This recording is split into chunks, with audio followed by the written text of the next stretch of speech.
much awaited Bayapanahalli to K.R.Pura metro line has finally begun its operations. This 2-kilometer stretch had been missing from Bengaluru's Purple Line, and metro users had to resort to taking feeder buses or other transport facilities to travel this stretch.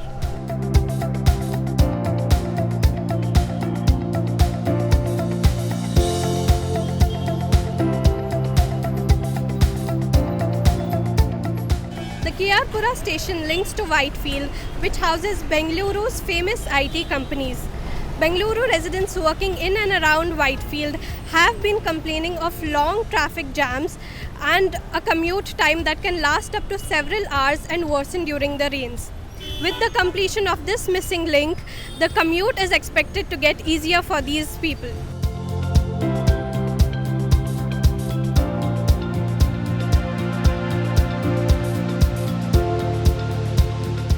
K.R.Pura to Whitefield metro line was inaugurated in March this year, but was not connected to the rest of the Purple Line terminating at Bayapanahalli.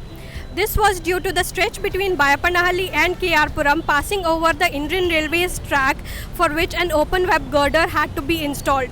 The process for taking the necessary permissions and the installation of the OWG is what led to the delay in completion of the metro line. I'm using metros from Vijayanagar to Bayapanahalli. But today I used metro from Whitefield to stretch K.R.Puram, and it's very useful. I'm almost saving 20 to 30 minutes. And it's a good experience, and this is useful for us. Yeah, it was a great experience. Actually, this is a very huge delay, I can say, but from now onwards it will be easy one. Enjoy your rides, sir.